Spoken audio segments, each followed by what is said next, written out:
Kalau kita sudah bisa tiga ini, passion, komitmen, dan excitement, nanti akan panen buahnya. Buahnya nikah yang sukses itu tiga. Yang pertama bagio, bahagia. Yang kedua mulya, ayem, tentrem, edipeni. Jadi mulia, sejahtera, tentram, menyenangkan. Jadi hidup ini jadi warna-warni, gembira, aman, tentram. Dan yang ketiga, ini yang kadang dianggap vital juga, tumurun jinisipun, melangsungkan generasi, jadi melanjutkan keturunan. Ini buahnya.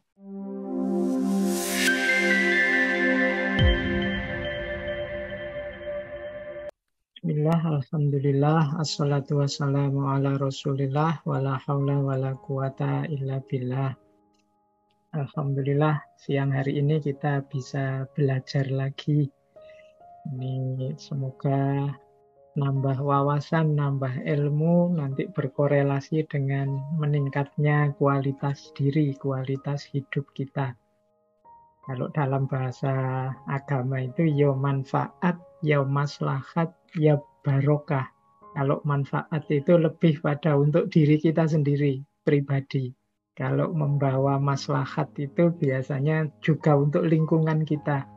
Dan kalau barokah itu berarti Allah ridho dengan yang kita lakukan, kemudian memberi banyak sekali rahmat kasih sayangnya. Sehingga dari upaya yang 10% kita dapat barokah bisa sampai 30, 40, 80 sesuai dengan kasih sayangnya. Baik, ini saya melanjutkan bulan yang lalu di Ki Ageng Suryo Mantara. Cuma tema kita unik, yang hari ini kita membahas tentang kalau di bukunya Ki Ageng Suryo Mentaram itu Kawruh Laki Rabi. Ya, pengetahuan tentang hidup bersama suami istri. Ini semacam filosofi pernikahan dalam tradisi Jawa. Cuma kita mengambil dari gagasan-gagasan Ki Ageng Suryo Mentaram. Ini melanjutkan bulan lalu tentang bagaimana beliau punya konsep rumus untuk bahagia. Siang hari ini konteksnya adalah kehidupan suami istri. Baik, kita lihat ada kearifan-kearifan apa yang disampaikan oleh beliau dalam kita hidup bersuami istri. Saya awali dari sini. Jadi ini kalau dari kalimat-kalimat beliau, ini bagian dari syarat-syaratnya orang menikah. Ini yang tidak mendalam membacanya, ini rasanya wajar saja, ya memang begitu orang nikah. Ini kan syarat-syaratnya itu yang pertama sama-sama manusia, menungso karo menungso. Itu kan ya sederhana, ya mesti aja Pak, masuk manusia mau sama apa kalau tidak sama manusia.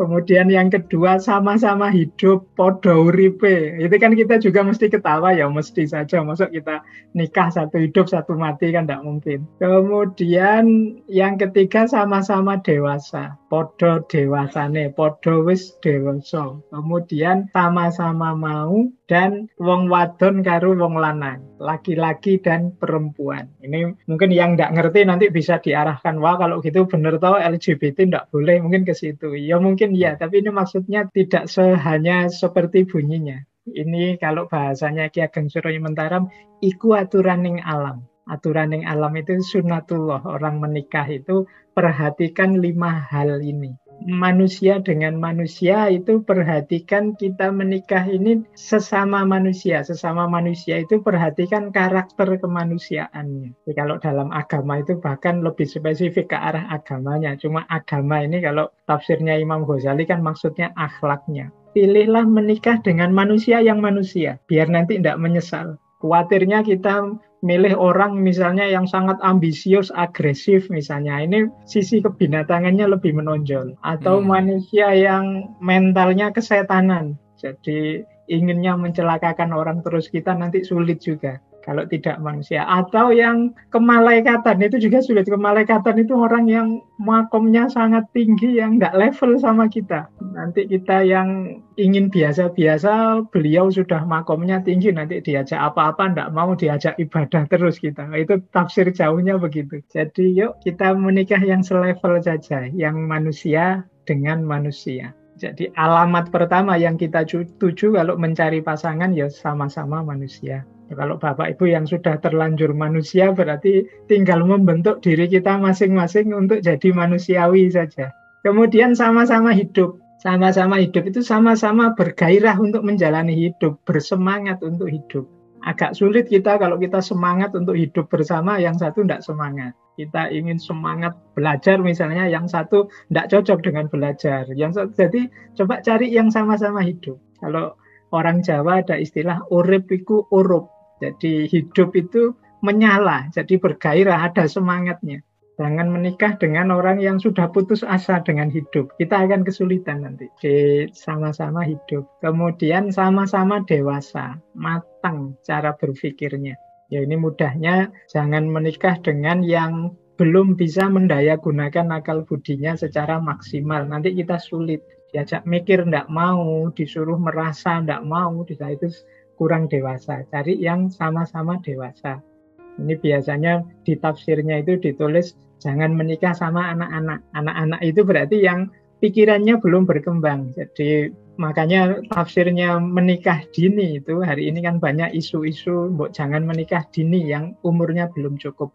Karena umur belum cukup itu bukan semata-mata belum bisa apa-apa, tapi belum dewasa. Kalau belum dewasa sulit diajak merancang hidup yang baik ke depannya. Bisa-bisa nanti di awal terjadi trauma-trauma yang mempengaruhi ke depannya. Maka cari yang sama-sama dewasa dan sama-sama mau. Ya, kalau ini mudah, sama-sama mau itu sama-sama siap bersedia untuk menikah dengan kita dengan segala kekurangan dan kelebihan kita. Sama-sama mau. Dan yang terakhir, laki-laki dan perempuan. Maksudnya saling mendukung dengan karakternya masing-masing. Jadi laki-laki itu kan punya ciri sendiri, perempuan punya ciri sendiri, saling mengisi, saling mendukung. Kalau bahasanya Al-Quran, bima faddolallahu ba'duhum ala ba'. Jadi sesuai dengan keutamaan Allah yang diberikan pada masing-masing, pada laki-laki dan perempuan, yang feminis dan yang maskulin. Dua-duanya punya karakter, ayo saling melengkapi. Yang yin sama yang yang. Mungkin kebetulan yang laki-lakinya yin, kemudian perempuannya yang, nggak masalah, saling melengkapi. Kadang-kadang kan menikah itu ada yang malah yang laki-lakinya yang agak karakternya dingin, sementara yang perempuannya yang lebih panas, lebih yang. Nggak apa-apa, yang penting saling mengisi saja. Jadi saling melengkapi. Jadi ini syarat-syaratnya menikah. Jadi kalau ada yang tanya menikah itu syaratnya apa, yo sama-sama dengan manusia, sama-sama masih hidup, sama-sama sudah dewasa, sama-sama mau, dan laki-laki dan perempuan. Dengan filosofi seperti yang saya jelaskan tadi. Nah, ini tujuan dan buahnya. Tujuannya menikah itu kata Ki Ageng ada 3. Yang pertama cumbono, yang kedua bebrayan, dan yang ketiga ngraosaken endah. Cumbono itu kebutuhan biologis, seksual. Ini menarik, orang Jawa itu punya filosofi seksual yang luar biasa. Ada filsafat seks, bisa Bapak Ibu baca-baca Centini, baca-baca. Jadi kalau di Jawa namanya ajaran tentang tilam sari. Tilam sari itu ajaran tentang di atas ranjang. Jadi ini pendidikan seks khas Jawa. Nah itu fungsi nikah yang pertama, ya mau tidak mau cumbono. Kita ingin memenuhi fitrah sebagai manusia, memenuhi kebutuhan biologis. Yang kedua bebrayan. Bebrayan itu ya menjalani hidup bersama dalam satu keluarga. Ini dalam bahasa Jawa disebut bebrayan. Makanya kalau kita hidup bermasyarakat bersama-sama satu negara, itu bahasa Jawanya bebrayan agung. Jadi persaudaraan alam semesta itu bahasa Jawanya bebrayan agung. Nah ini bebrayan ini, kalau ini levelnya rumah tangga, suami. Ini juga kebutuhan kita. Kemudian yang ketiga ngraosaken indah. Jadi menikmati indahnya hidup bersama. Kalau ini saya tidak bisa menjelaskan, yang sudah menikah pasti mengerti rasanya indahnya hidup bersama. Meskipun pahitnya juga banyak, tapi yang jelas ada banyak hal indah dalam menikah. Ini sebenarnya teori, ini nanti banyak diadopsi. Saya tidak tahu diadopsi atau memang kebetulan pas dengan beberapa teori psikologi tentang cinta dan pernikahan. Kalau di psikologi ada istilah nikah itu 3 dasarnya: passion, komitmen dan excitement.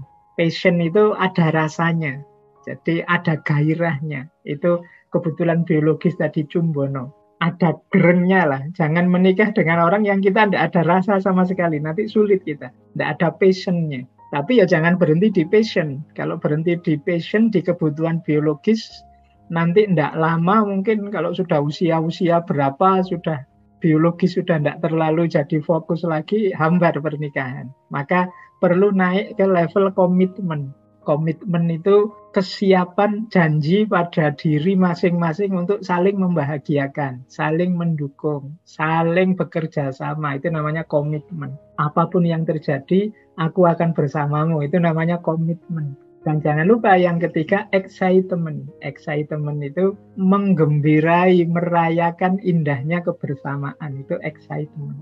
Jadi pernikahan itu kalau ada passionnya, ada komitmennya, ada excitementnya, ini bisa tahan lama. Kalau dalam bahasa agama mungkin bisa kita rumuskan yang passion itu mahabbah, yang komitmen itu rasa mendalam, komitmen pada pasangan kita itu bisa mawaddah, kemudian excitement itu kita menikmati berbahagia. Ini bisa namanya rahmah. Jadi passion, komitmen, dan excitement. Nah, ini tujuannya orang menikah. Jangan sampai menikah tapi tidak ada rasanya.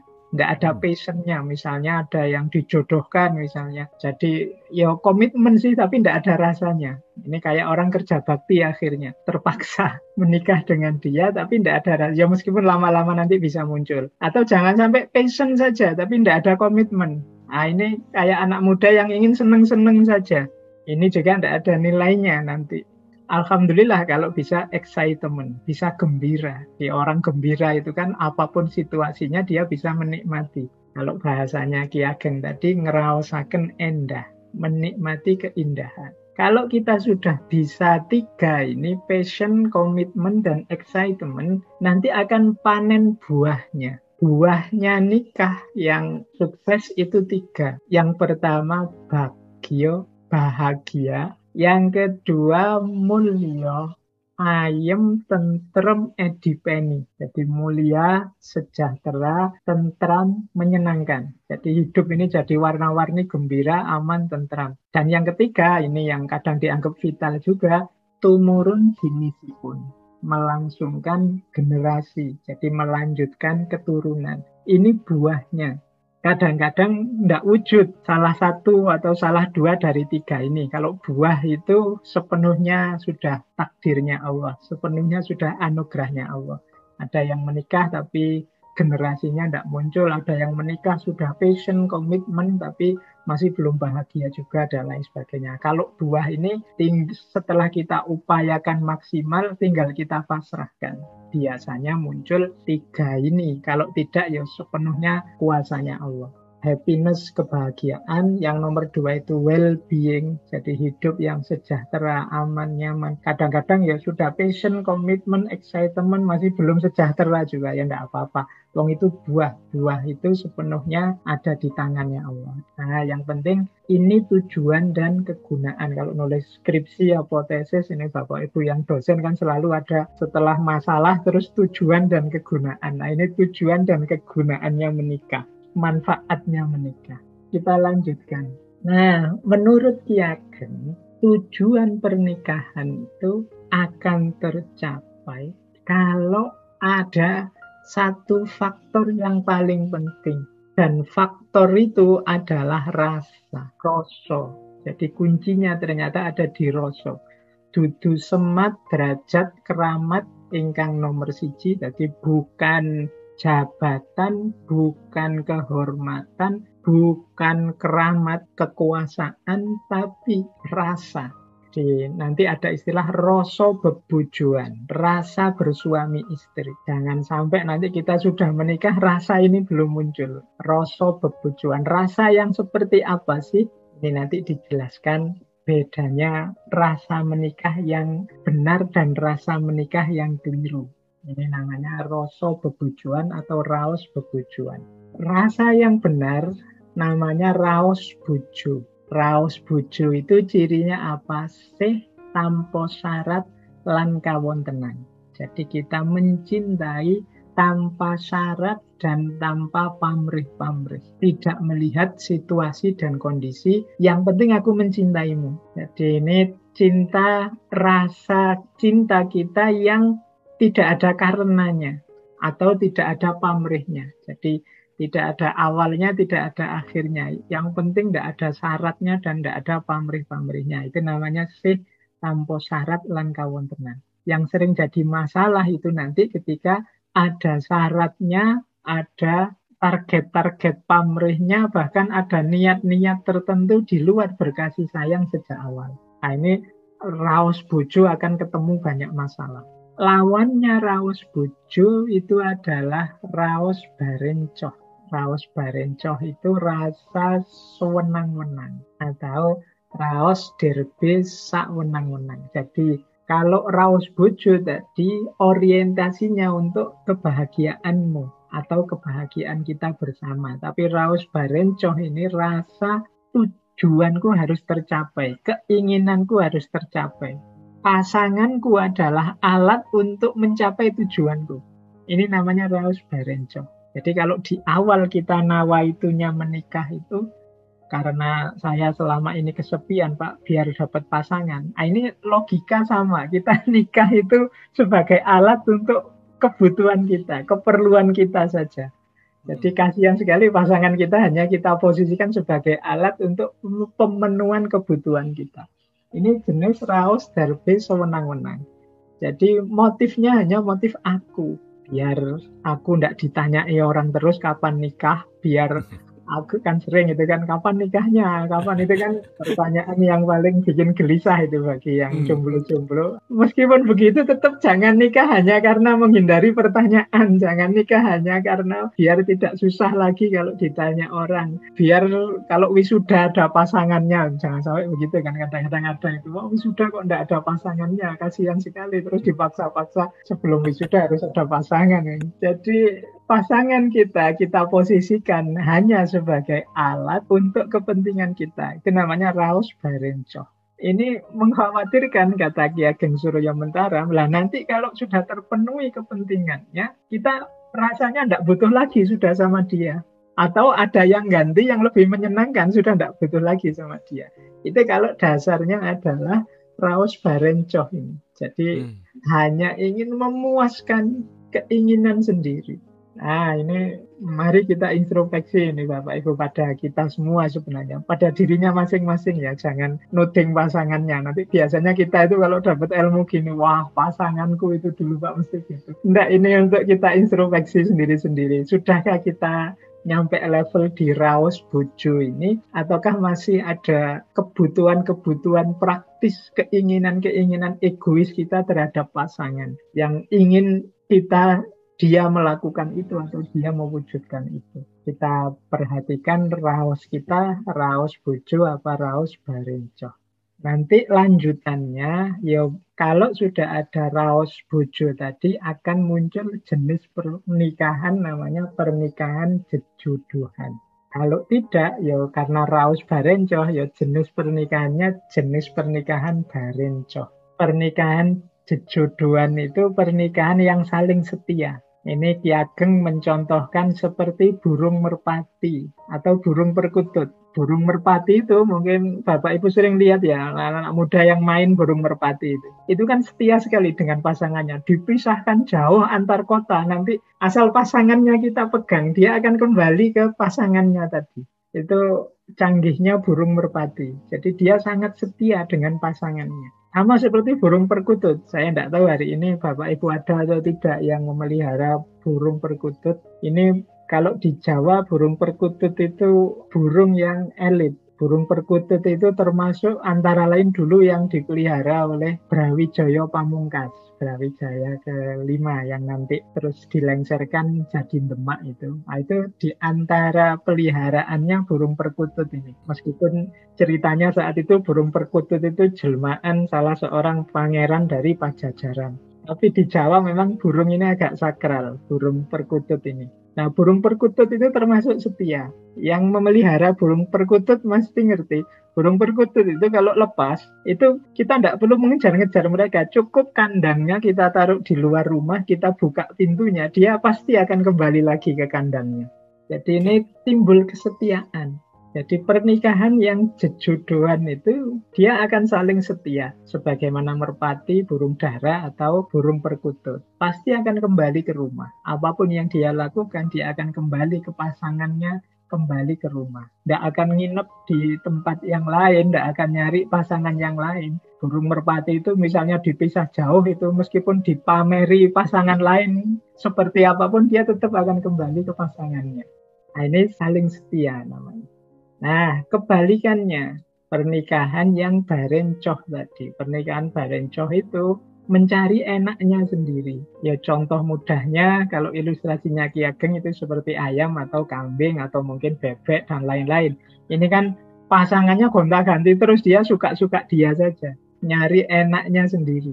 Ya, tidak hanya yang laki-laki, yang perempuan juga begitu. Kambing itu ya bisa ganti pasangan, misalnya pasangannya yang satu disembelih, dia asik saja nyari pasangan yang lain. Tidak pernah mikir berbelasungkawa atas pasangannya atau enggak. Jadi tidak pernah stres, tidak pernah sedih kalau ditinggal pasangannya.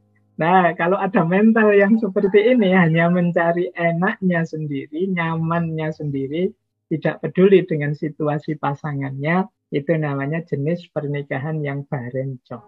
Jadi lawan dari pernikahan yang jejodohan. Jadi ada pernikahan jejodohan, ada pernikahan barencoh.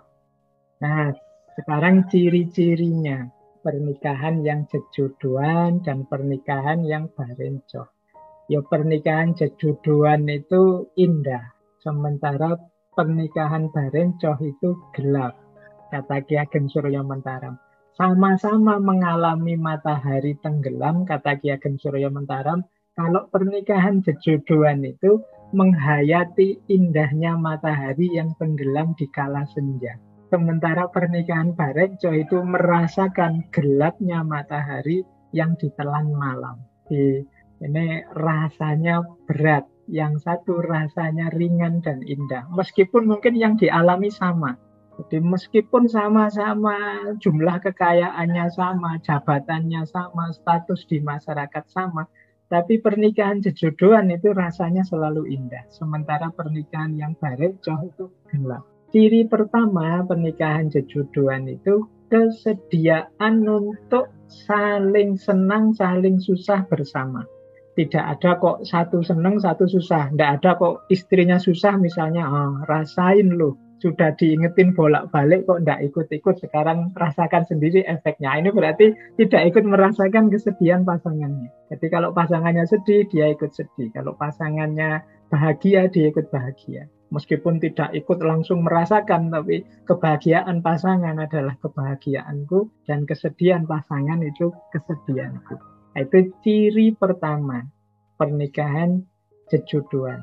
Dan yang kedua, selalu ingin memberi manfaat pada pasangannya. Selalu ingin memberikan yang terbaik untuk pasangannya, sejauh yang dia mampu. Ketika masing-masing melakukan ini, ya pernikahan itu akan indah. Masing-masing ingin membahagiakan, masing-masing saling mengalah untuk kebahagiaan pasangannya. Pada akhirnya akan melahirkan keindahan pernikahan. Jadi menikah itu seperti orang yang menikmati indahnya matahari tenggelam. Terus-menerus merasakan seperti itu. Nah, itu indahnya jejodohan. Jadi kalau pas lagi tugas jauh-jauh itu pinginnya pulang lagi. Nah, itu alamat kita memang dekat dan ingin senantiasa membahagiakan pasangan. Tapi kalau Bapak Ibu pas jauh terus malah alhamdulillah bisa jauh, kapan lagi bebas kalau tidak sekarang. Nah, itu mungkin ada perasaan tidak nyaman ketika dekat dengan suami atau istri. Berarti perlu dicek lagi karakternya. Semoga tidak barencoh, karena kalau barencoh itu masing-masing mencari nyamannya sendiri. Kepada pasangan ingin terus memanfaatkan untuk kepentinganku.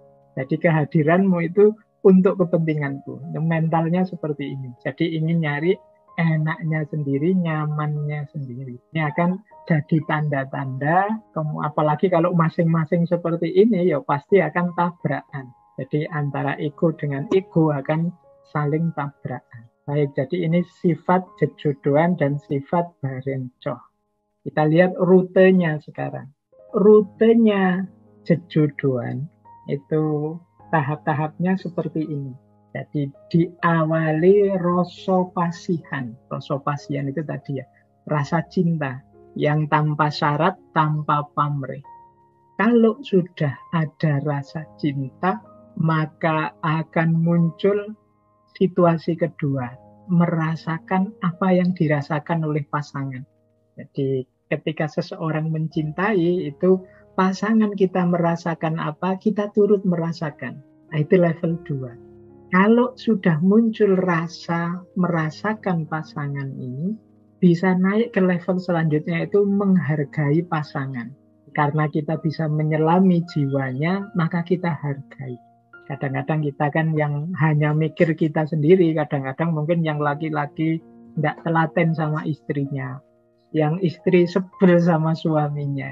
Tidak muncul penghargaan karena tidak terbiasa merasakan apa yang dirasakan pasangannya. Rumus 2 itu memang mari kita rasakan. Seandainya aku di posisi istri atau seandainya aku di posisi suami. Nah, ini jalan kedua. Dan itu bisa dilakukan kalau memang ada dasar rasa pasihan. Nah, kalau kita terbiasa merasakan yang dirasakan pasangan, kemudian menghargai pasangan sesuai dengan dia apa adanya, dari situ akan lahir ikatan jiwa. Pelan-pelan akan terikat dan melekat berdua. Ini di rumus ini berarti yang namanya soulmate itu bisa pelan-pelan dijalin, dibentuk. Jadi dia tidak di awal kok sudah soulmate, tapi pelan-pelan dijalin maka akan terikat antar jiwa. Jadi dua jiwa jadi satu.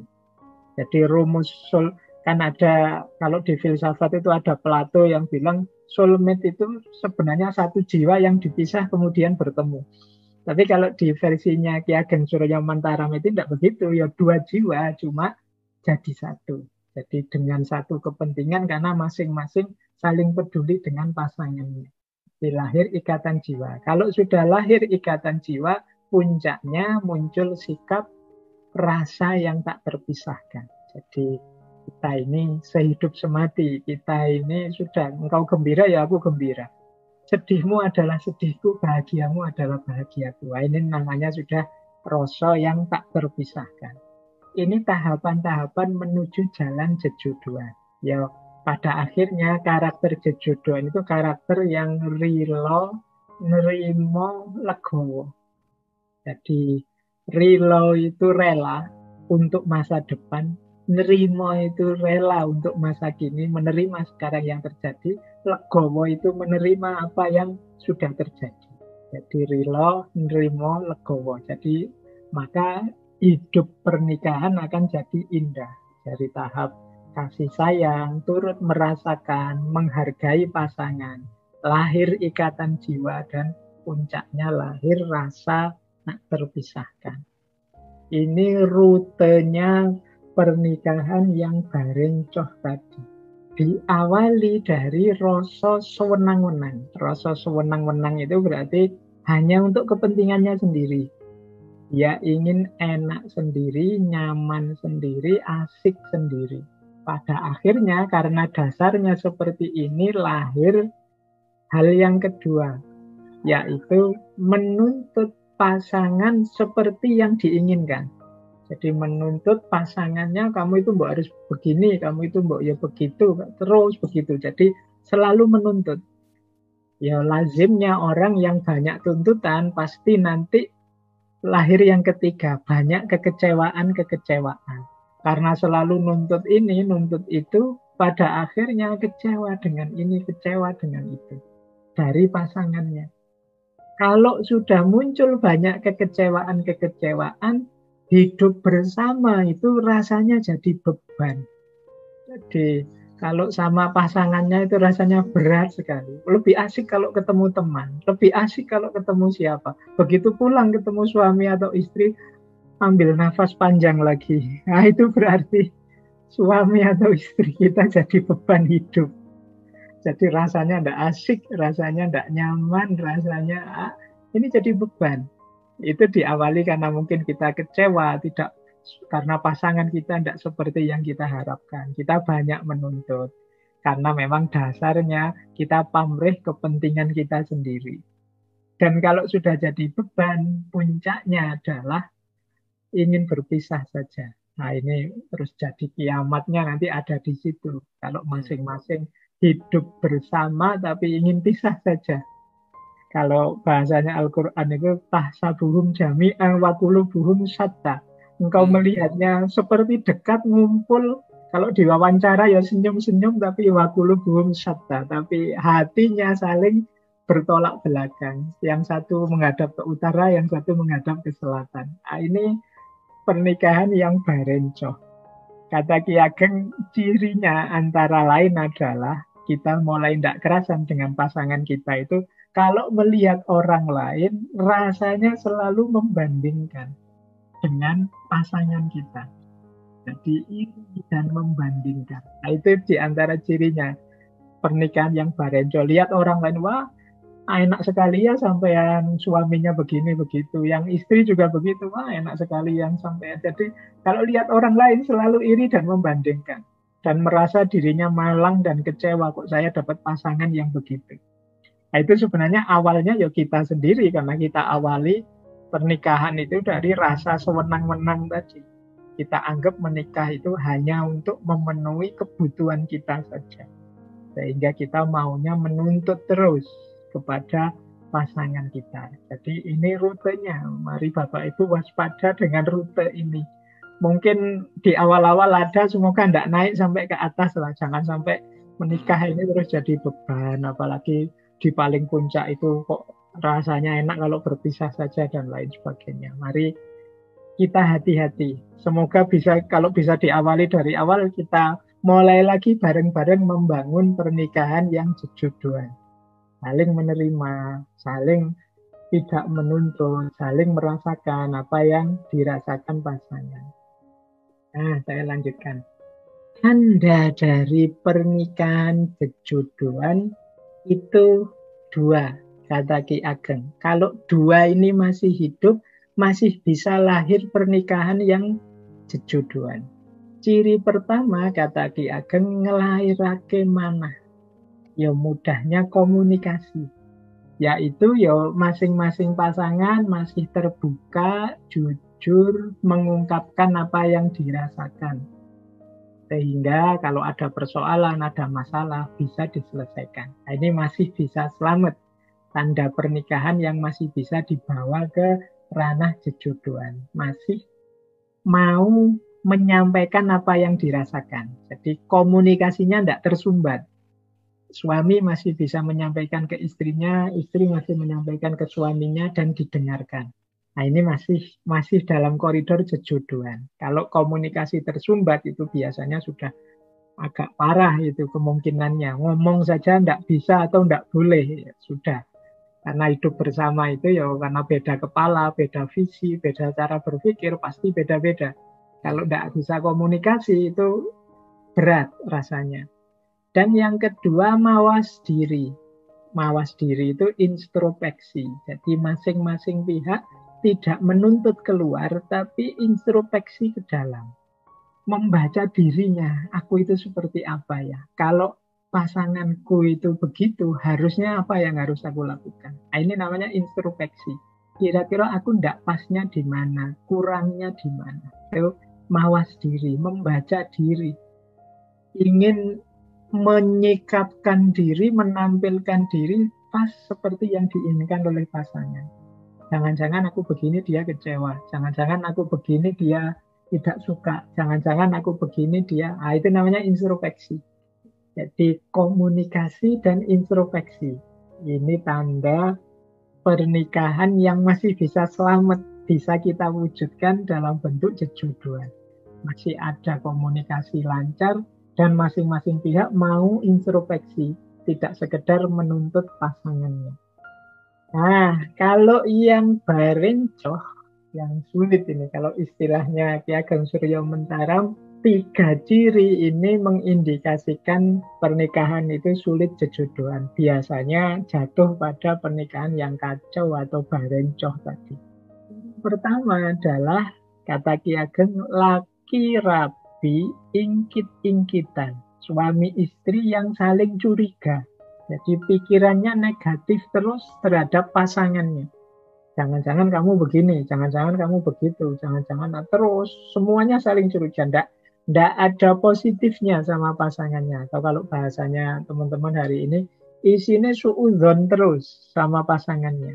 Yang satu prasangka buruk, yang satu juga prasangka buruk.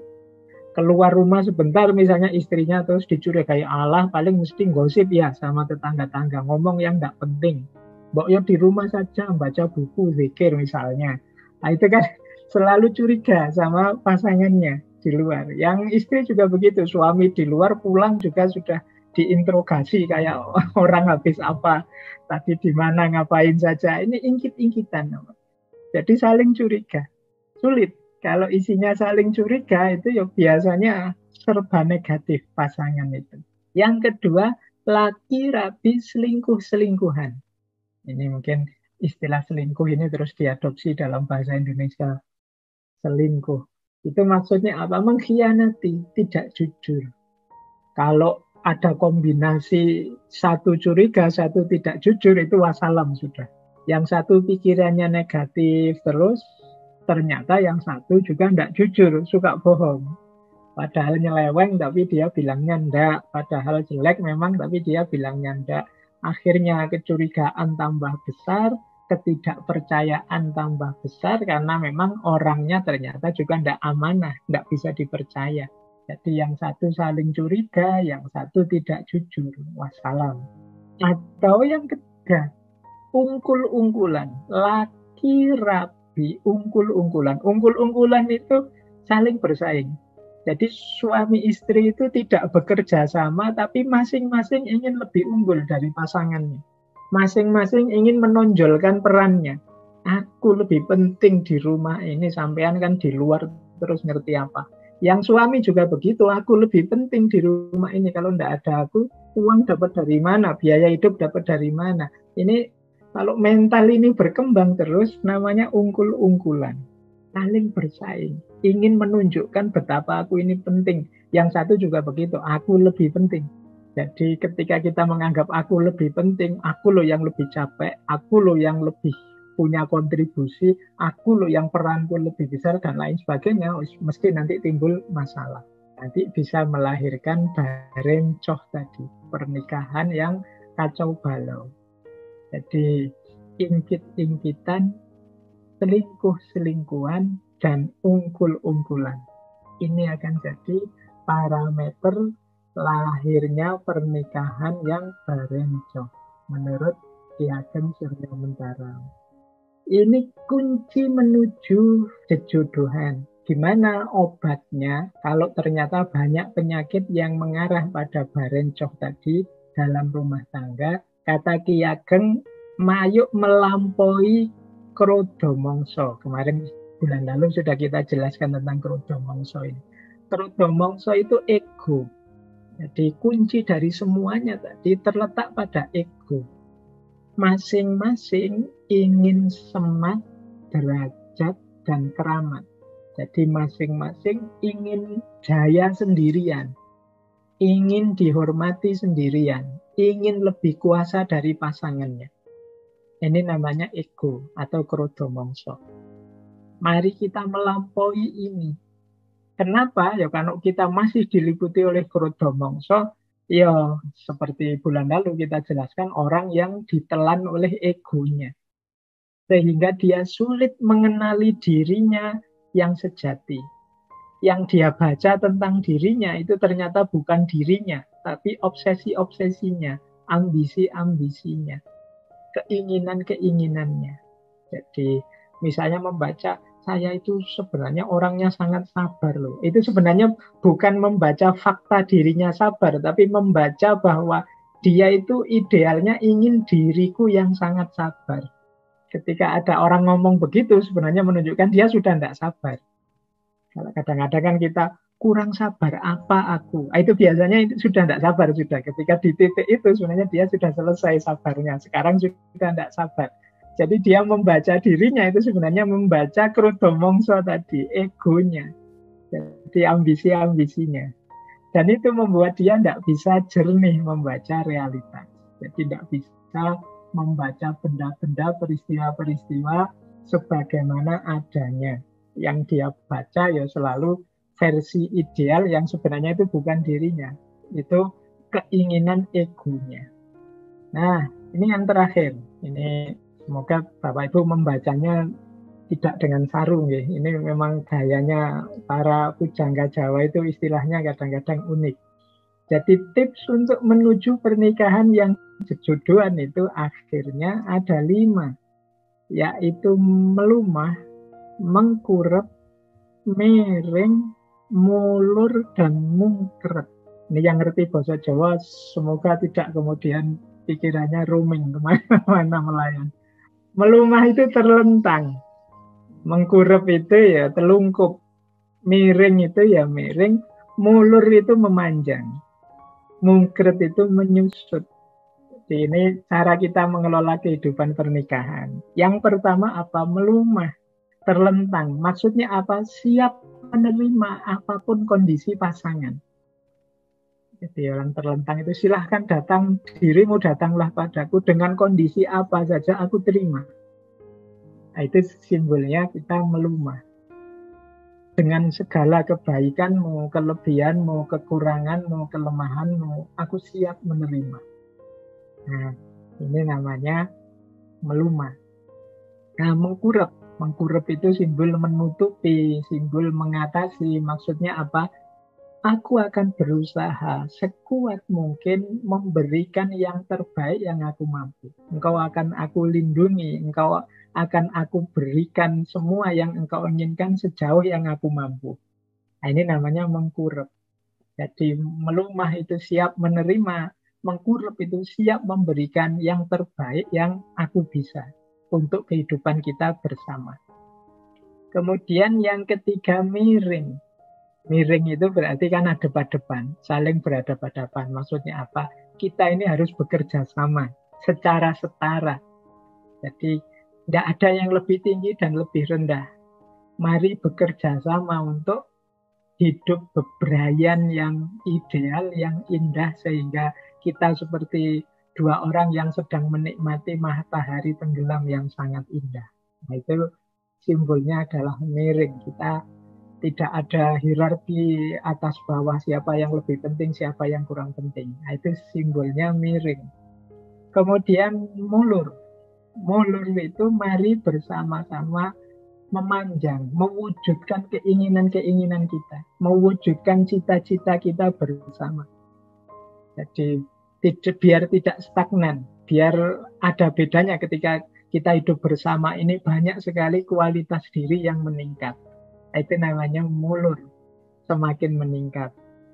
Dan yang terakhir mungkret. Mungkret ini menyusut. Maksudnya apa? Kita berdua juga mari saling ngerem, saling mengingatkan. Kalau ada di antara kita yang sudah offset, jadi kebablasan, harusnya tidak sampai situ kok malah ke situ. Itu kebablasan, tidak boleh. Nah, itu masing-masing juga berperan sebagai wasit yang mungkret, menahan diri. Jadi membantu pasangannya untuk tidak bablas. Kalau misalnya kita ngerti pasangan kita, wah ke situ tidak boleh, itu dosa, atau ke situ tidak boleh, itu membahayakan. Nah, masing-masing berperan sebagai yang mengendalikan. Jadi membuat mungkret, mungkret itu menyusut. Janganlah kalau ke sana, karena kalau ke sana bahaya, nanti di situ banyak jebakannya, kamu nanti celaka loh. Ah, ini bagian ngerem pasangan. Itu fungsi mungkret. Jadi kalau 5 ini berjalan optimal dalam kehidupan bersama, ya insya Allah akan wujud jodohan yang ideal. Jadi prinsipnya melumah, mengkurep, miring, mulur, dan mungkret. Jadi yang satu masing-masing semua siap menerima pasangannya, siap memberikan yang terbaik, bekerja sama tanpa ada hierarki mana yang lebih penting, mana yang lebih atas. Kemudian bareng-bareng mewujudkan cita-cita bersama dan bareng-bareng saling ngerem, saling mengendalikan, saling menghalangi kalau ada pasangannya mungkin melakukan yang buruk, yang jelek, yang tidak diinginkan. Baik, Bapak Ibu, saya kira itu nggih sedikit wawasan dari Ki Ageng Suryo Mentaram tentang kaweruh laki rabi atau pengetahuan tentang hidup bersuami istri. Ini dasarnya sama seperti bulan lalu, yaitu bagaimana kaweruh bejo, kita meraih hidup bahagia. Hanya siang ini konteksnya adalah kehidupan suami istri.